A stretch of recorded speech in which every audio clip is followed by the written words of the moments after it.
What if the reason your business isn't growing and it's not because of strategy, nothing to do with the economy, and everything to do with patterns that you don't even realize you're operating from? Welcome to another episode of It's My Business. I'm your host, Mark LeRae, and in today's business, it's all about something that sabotages business growth without you knowing it. It's called attachment styles. Most people assume attachment style is about relationships, but the truth is it influences the way you sell, the way you lead, and of course, the way you handle pressure. My guest today, Laura Boyko. She's a founder of BeWell Therapy, and she is here to talk to us how we can identify our attachment styles, be successful at our business. Laura, welcome. Thanks, Mark. Happy to be here with you again and join you on your podcast. Nice. Glad you're here. You know what? Tell us a little bit about you and your practice. Mm-hmm. You're a psychotherapist, right? Mm-hmm. Yeah. I'm actually a registered social worker, so it's a regulated health profession in the province of Ontario. I work with people in person and virtually across the province. I have been working in various aspects of mental health care for over 25 years, and it has led me to working in my private practice now, which is called BeWell Therapy, and I work with individuals, couples, families, helping people be well and be their very best version of themselves. Nice. And congratulations. You just opened your office I did. What, 2-3 months ago? Yep, November 1st. So while I was working away in a different location, I have taken that leap and scaled my business to include other therapists, some social work students, and growing the business as we speak. Nice. Excellent. Welcome to the wonderful world of entrepreneurship. Yeah, not for the weak-hearted.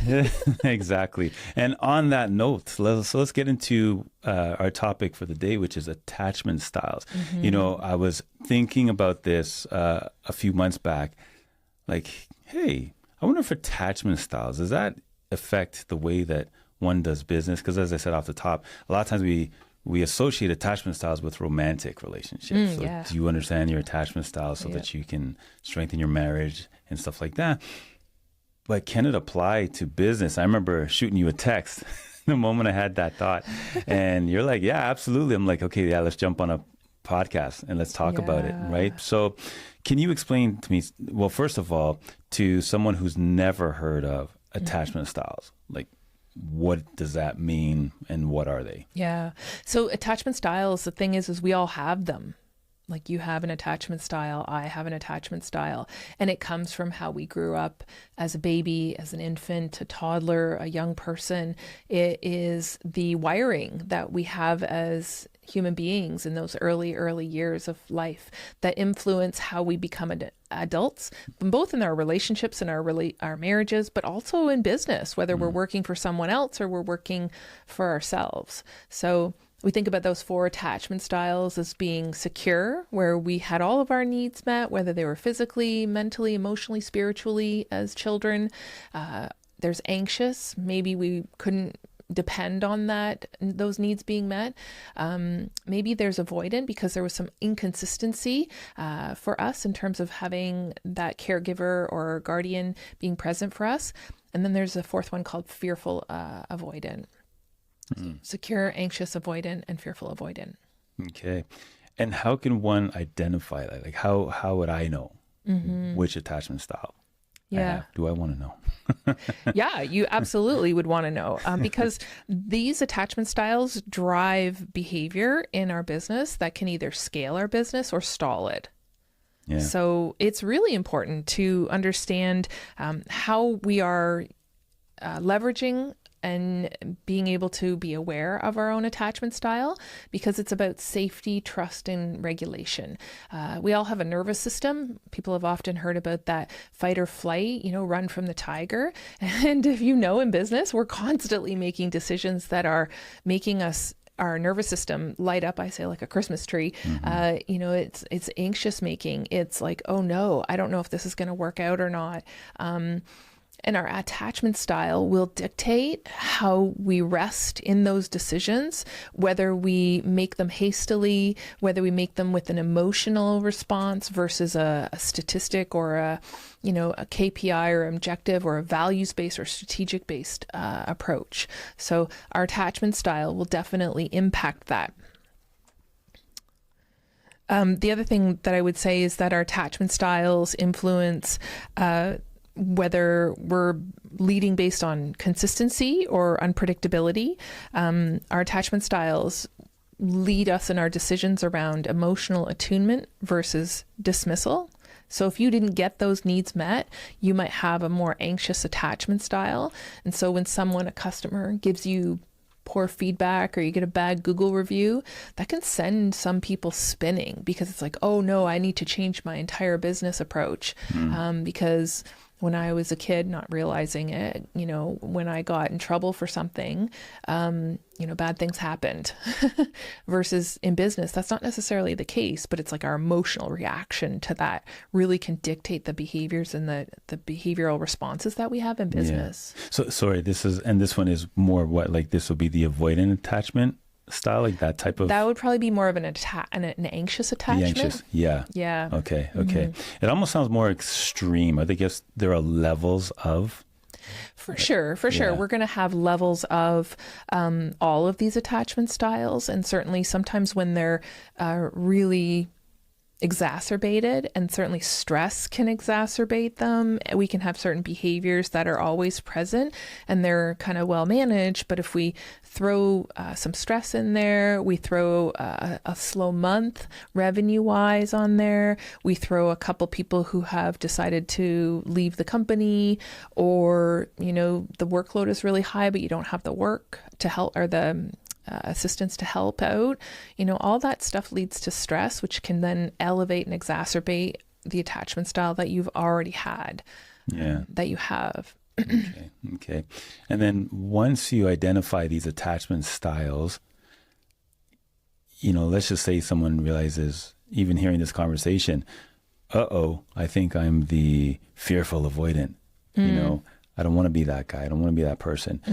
Can they change that? Can that be, I don't want to say fixed, but Yeah, you can, this is kind of my business of working with individuals, couples, families around a therapeutic approach where we can learn our own selves. We can learn our usual approaches, the automatic responses that we have to situations, just sort of learning, why do I do that? What makes me check in on that? What makes me respond that way?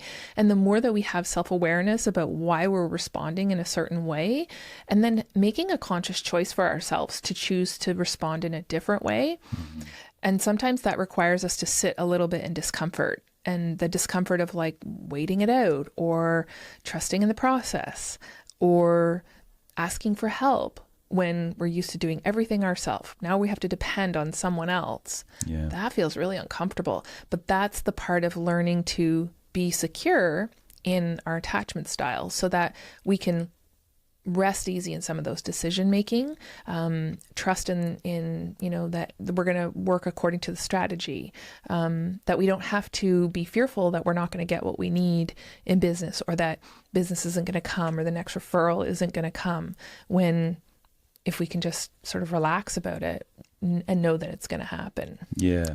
I deal with a lot of clients that they're afraid to hire, they have there's that typical saying, I can do it on my own. I can do everything by myself. I don't, good help is hard to find and all that, which it is true. There's a level of truth to all that. But I guess someone that deals with the avoidant attachment style,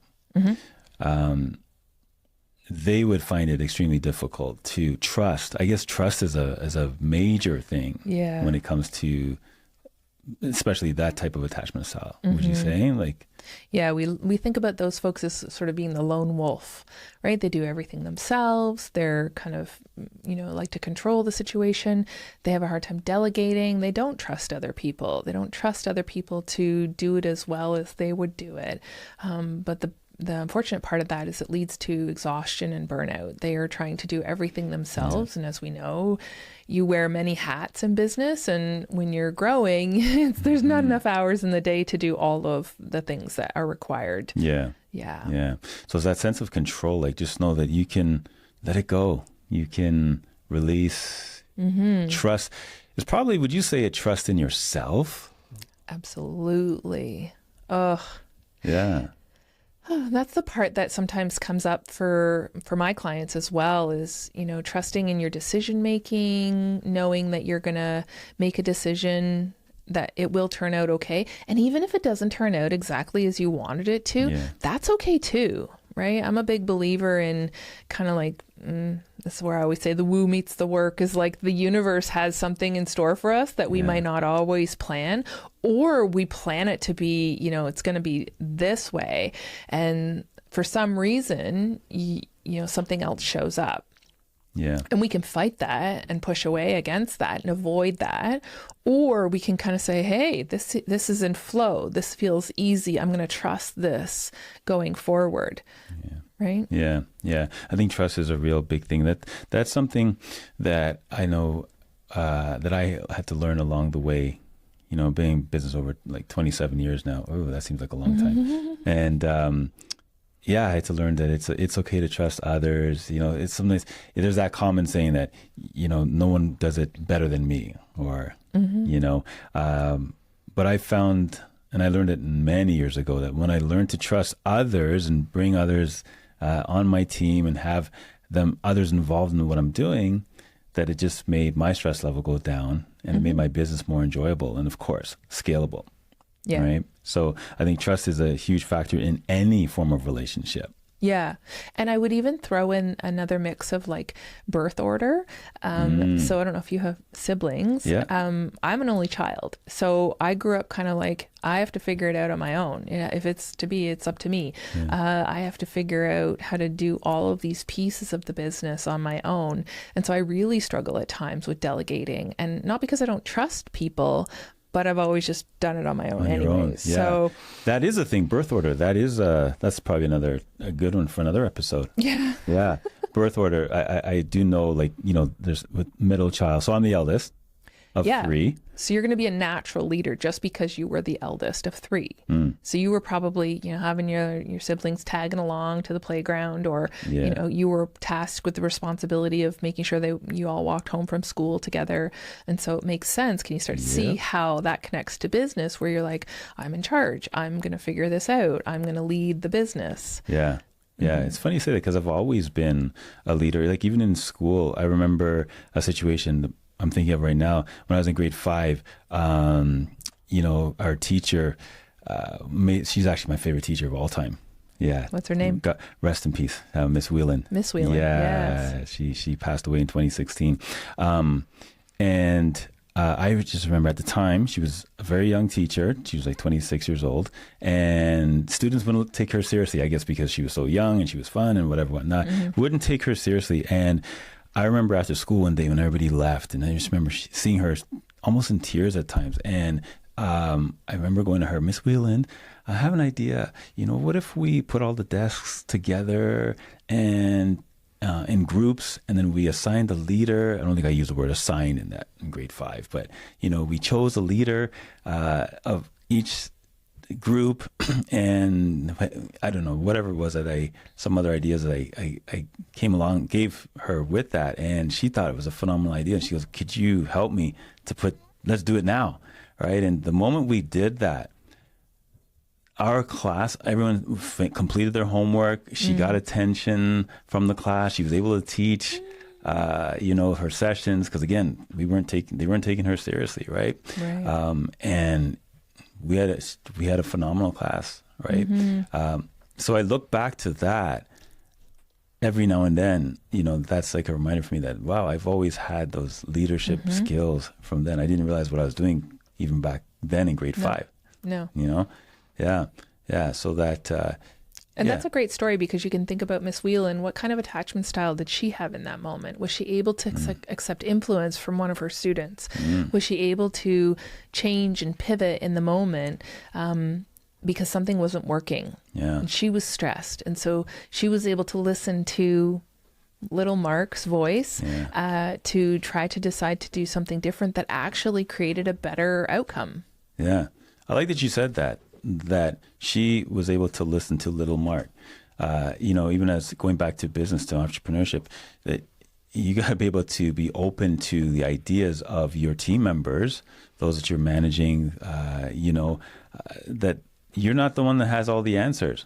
No. Right? No. That's a hard one sometimes. And that's where we can sort of be fearful or an avoidant and try to push other options away. And that can impact in a really negative way. It can really stall us. It can really reduce the ability to grow. And so being open to other people's suggestions or feedback or considerations in our businesses is key to not missing opportunities along the way. Mm-hmm. And even sales, like that's a huge struggle for many, right? Like, I'm not a good salesperson. I don't want to be pushy. There's a lot of limiting beliefs in there, right? And so I guess that's where these attachment styles can really show up. Yeah. The anxious attachment style will talk about us really people pleasing, right? I don't want to tick people off. I don't want to disappoint people. So I'll, people please. I will reduce my pricing. I will make myself available at all hours. I will come and work on Sundays at the expense of my personal needs or, my values of family time or whatnot. So we can see that in business too with our attachment style is that we might, subjugate what's important to us personally at the expense of the business. Yeah, I love that you said that, because just this week I was in a conversation with a group of people, and I was saying that you have to have boundaries. You teach people how to treat you. Yes. You have to create boundaries in your business. So someone was saying that they, on a Sunday, they were watching the football game with their husband, and a client reached out and needed something, and she went and did, and her and her husband kind of got into an argument, like, you're always working, don't you know when to stop? And she's like, but it's important. And it may be important, but I said, you have to, like, was it that important that, she says, no, not really. They could have waited until Monday morning. Yeah. So, but she's like, but I could lose the sale. Right, I could lose. Right, that. so it's that mindset, scarcity mindset of like, if I don't respond right now, that goes away. Versus, it'll be there on Monday. I know who I am. I know what kind of business I run. I know what the value is of my self-worth. Right, I'm not going to undermine my self-worth because it's Sunday and that person's. I can trust that person is not going to wait for me until Monday morning. Yeah. Yeah. So you got to be secure in that. Know that it's all good. Yeah. You can start to see how it weaves its way through in a whole bunch of different decisions that we make in business. Yeah. That's a rule I have for me. Like I'll have texts or emails, and I won't respond to, say you were to text me after 9 in the evening. Hey, Mark, whatever, can I get a call with you? You're going to wait. Yeah. I don't have to respond to let you. No. And that's good. Yeah. That's excellent. So what's the impact of that for you by not responding, Clock? It makes me feel good. I've got control of my schedule and my time. And going back to what I said, I'm teaching people how to treat me in that sense, where Mark will answer at any point in time. When I need him, he's always there. I want you to know that I am reliable and dependable, but not, during when you hours. Feel that I'm, I have to answer and respond. Right. On your beck and call kind of thing, right? So I do have a life, do have relationships, I do have children, all that kind of stuff. So it makes me feel it's freeing. It is actually freeing. And that makes you a better person to work with probably, because you're more relaxed, you're more at ease, you're more yourself, you're more, focused, available for people during those particular hours that you set for yourself. Yeah. It is definitely freeing.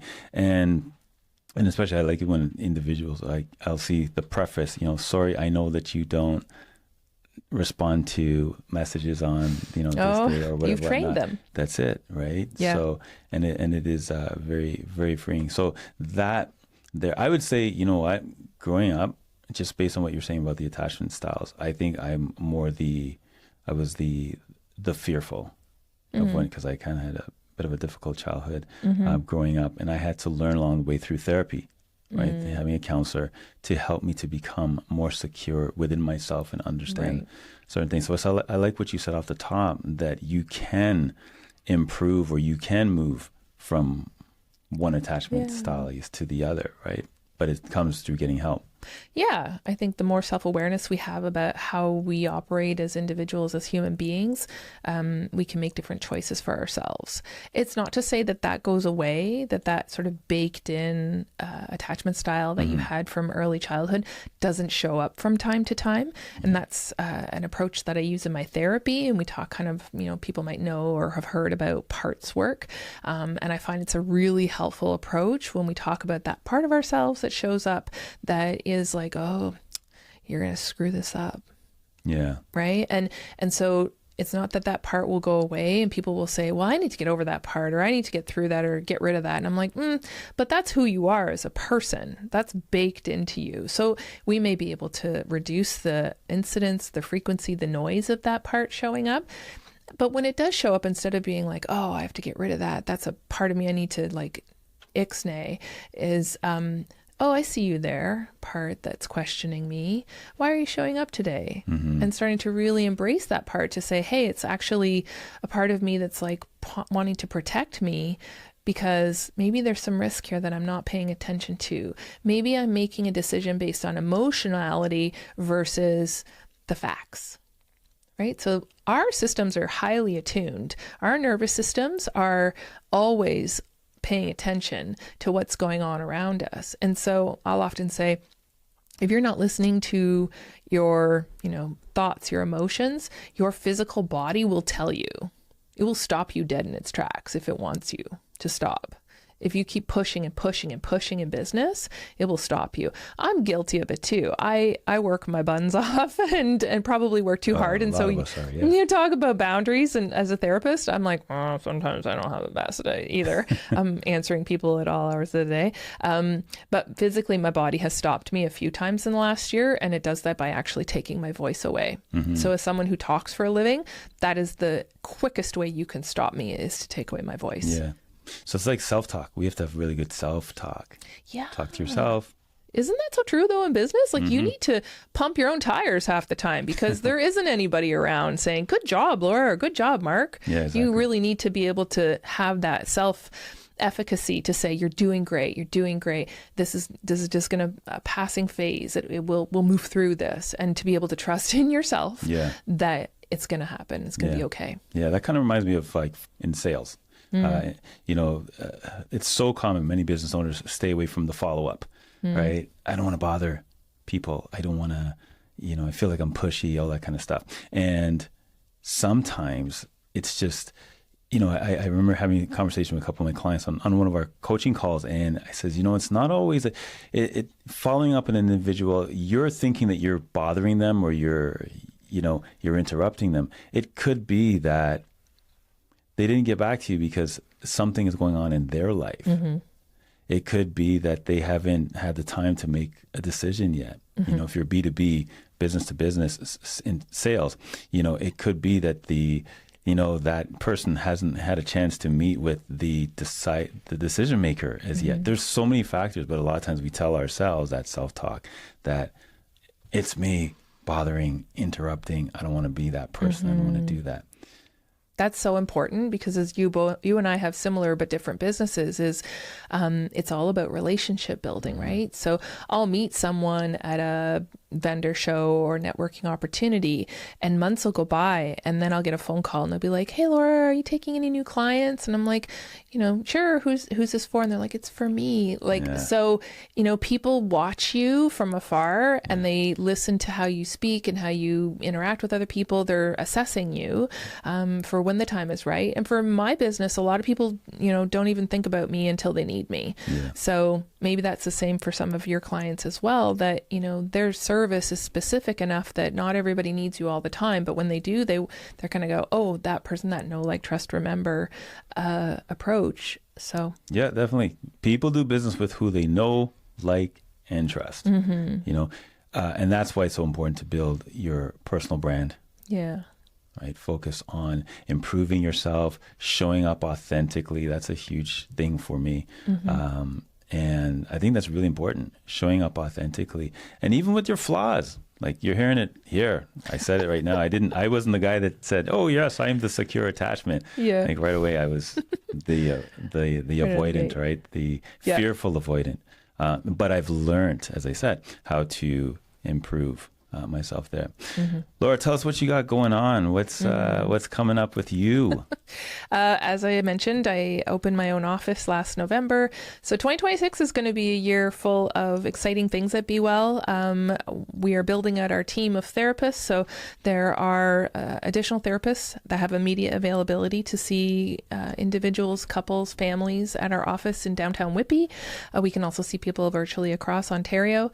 And then we're expanding to offer classes, workshops, seminars to help people manage their mental health, not just in therapy, one-on-one therapy, but in breath work, restorative yoga, paint nights. I am a big believer that mental wellness doesn't happen just in a therapy office. It happens by walking your dog in the morning. It happens by having community, connection, a place that you belong.